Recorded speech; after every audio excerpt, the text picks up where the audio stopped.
ગુજરાતના ભાવિ શિક્ષકો માટે આજે ખૂબ જ આનંદનો દિવસ છે.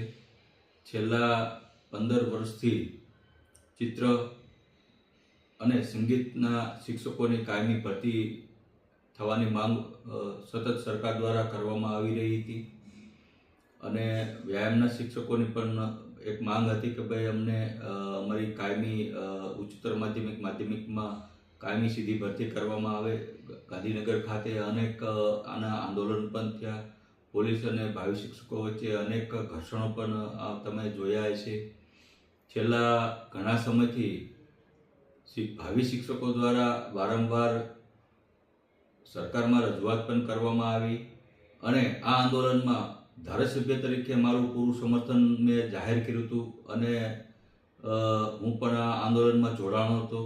મારા દ્વારા માનનીય મુખ્યમંત્રી શ્રી ભૂપેન્દ્રભાઈ પટેલને અમારું પ્રતિનિધિ મંડળ ભાવિ શિક્ષકો શિક્ષક સંઘના પ્રમુખશ્રીઓ દ્વારા લેખિત મૌખિક મારા દ્વારા રજૂઆત કરવામાં આવી હતી. માનનીય નાયબ મુખ્યમંત્રી શ્રી હર્ષભાઈને પણ રજૂઆત કરવામાં આવી હતી.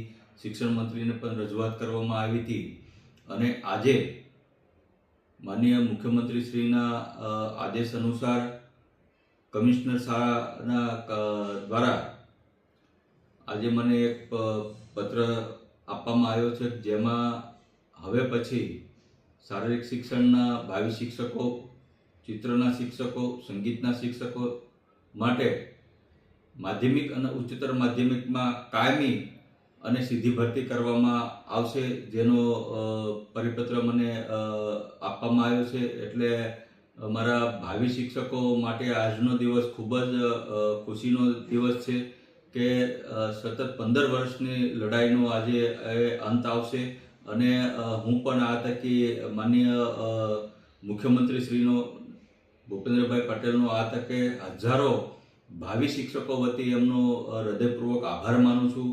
માનનીય નાયબ મુખ્યમંત્રી શ્રી હર્ષભાઈનો પણ આભાર માનું છું. માનનીય શિક્ષણ મંત્રીનો પણ આ તકે આભાર માનું છું કે 15 વર્ષથી શિક્ષકોની કાયમી ભરતી થતી નથી અને એને અમારી રજૂઆત ધ્યાને લઈ અને કાયમી ભરતી કરવાનો આદેશ આપ્યો છે. તે બદલ ગુજરાતના હજારો ભાવિ શિક્ષકો વતી રાજ્ય સરકારનો હૃદયપૂર્વક આભાર માનું છું.